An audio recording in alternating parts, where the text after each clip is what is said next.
আসসালামু আলাইকুম, কেমন আছেন সবাই? আজকে একটা মাছ ধরার ভিডিও নিয়ে এসেছি। চলেন দেখে আসি কতগুলো মাছ পেয়েছে। পুকুরে মাছ ধরার মজাটাই আলাদা। সব চাচারা মিলে বস্তায় বস্তায় মাছ এনে উঠানে ঢালতেছে, আর আমরা দাঁড়িয়ে দাঁড়িয়ে দেখতেছিলাম। আগে বলে রাখি, মাছ এগুলো সব আমাদের একার না, শ্বশুরবাড়ির পরিবার অনেক বড়, পরিবারের সবাই ভাগযোগ করে নেবে। যাই হোক, অনেক বড় বড় পাঙ্গাস পেয়েছে, সাথে আছে বড় বড় কাতল, রুই, এরকম ফ্রেশ তাজা মাছ কয়জনের ভাগ্যে জোটে বলেন?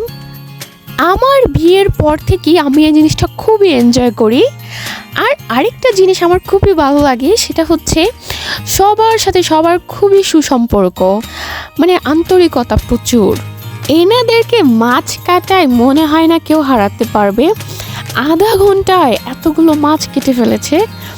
অবশ্য অভ্যাস হয়ে গেছে, পুকুর তো আর একটা না, 5-6টা। কিছুদিন পর পর মাছ ধরলে কাটতে হয়, মনে হয় না যেন কুরবানির গরু কাটতেছে সবাই মিলে। আর আমার মেয়ের নাচানাচি কে দেখে? বাচ্চাদের তো সব জিনিস নিয়ে খুবই ইন্টারেস্ট থাকে, যেরকম ওরও মাছ দেখলেই লাফালাফি নাচানাচি শুরু হয়ে যায়। চিন্তা করতেছি, এত পাঙ্গাস মাছ করবোটা কি?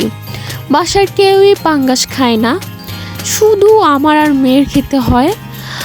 আমরা কত বছরে এই পাঙ্গাস খেয়ে শেষ করবো আল্লাহই জানে। আপনাদের কারো লাগলে বললেন, পাঠিয়ে দিব। মেয়েটাকে নিয়ে পড়লাম ঝামেলায়। বাসায় রান্না করেছি, সেই মাছ খাবে না, সেটা নাকি ছোট, এখান থেকে বড় মাছ রান্না করে দিতে হবে। ও বড় মাছটা সবসময়ের জন্য একটু পছন্দ করে, সেজন্য কাতলের বড় একটা মাথা নিলাম। এটাকে রান্না করব না, এটাকে ভালো করে ভেজে তারপর দিব। রান্না করলে হয়তো বা ও খেতে পারবে না, ঝাল লাগবে, ওকে তো ঝাল খাওয়ার অভ্যাস করিনি, এজন্য এটাকে ভালোভাবে ভেজে তারপর দিব। এই যে নিয়ে আসলাম, মেয়ে তো দেখে অনেক খুশি, মাম্মা দাও দাও। বাপ বেটিকে দিয়ে আসলাম, মেয়ের সাথে সাথে মেয়ের বাবাও খুশি। আর খুশি হবে নাই বা কেন? এই বড় বড় মাছের মাথা আর বড় বড় মুরগির রান দিলেই তো খুশি। কত মাছ মাংস খেতে পারে আল্লাহই জানে।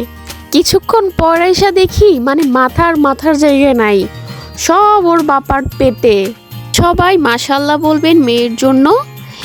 এই পর্যন্তই, আল্লাহ হাফেজ, ভালো থাকবেন।